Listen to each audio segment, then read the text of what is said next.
अस्सलाम वालेकुम, कैसे हैं आप? उम्मीद आप अच्छे होंगे। आज जो रेसिपी मैं आपके साथ शेयर करने जा रही हूँ ये है गार्लिक पराठा की आसान तरीके से बनाएंगे। 3 कप मैंने इसके लिए मैदा लिया है, इसको छान लेते हैं।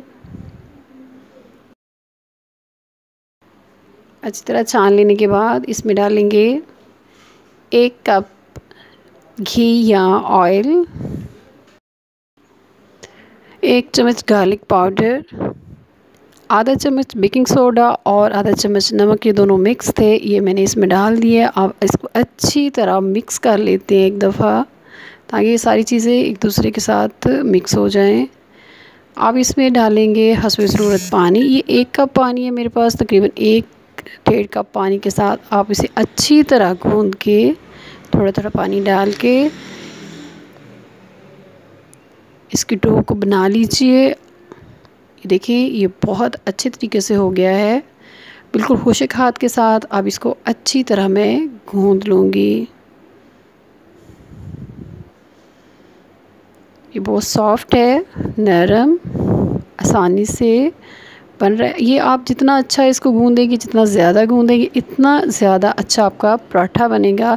याद रखिएगा कि मैंने इसमें ईस्ट यानी ख़मीर इसमें मैंने नहीं डाला, इसके बावजूद ये बहुत अच्छा बनेगा। तकरीबन 1 घंटे के लिए आप इसे छोड़ दें। ये देखिए ये ख़मीर हो चुका है। अब इसका हम पराठा बनाएंगे। आप चाहें तो इसके अंदर घी लगा सकते हैं, चाहे तो छोड़ दीजिए। मैंने इसके अंदर घी नहीं लगाया। इसका पेड़ा बना के अब इसको हम बेल लेते हैं और बेलने के बाद हम इसे पराठा बना लेंगे। आप चाहें तो इसको खुश्क भी बना सकते हैं और चाहें तो आप इस पे घी लगाएं। मैं इस पे घी लगा के बनाऊंगी, लेकिन इसके अंदर मैंने घी नहीं लगाया। रोटी हमारी बेली जा चुकी है, तवा मैंने ऊपर रख दिया था, वो गर्म हो गया है। अब इसके ऊपर हम रोटी डाल देंगे।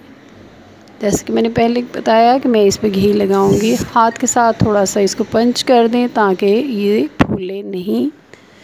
ये देखिए ये बहुत अच्छे तरीके से हो गया हुआ है। देखिए हमारा पराठा, जैसे मैंने कहा कि आप घी भी लगा सकते हैं, इस पर घी लगाइए, साइड को चेंज कीजिए। एक तरफ से बन चुका है पराठा, हमारा रेडी हो गया है। मेरे चैनल को सब्सक्राइब करें, लाइक करें, शेयर करें। इसे बहुत सी चीज़ों के साथ खाया जा सकता है, ख़ास तौर पे कबाब के साथ खाने में अपना ही मज़ा है। अपना ख्याल रखिएगा। अल्लाह हाफ़िज़।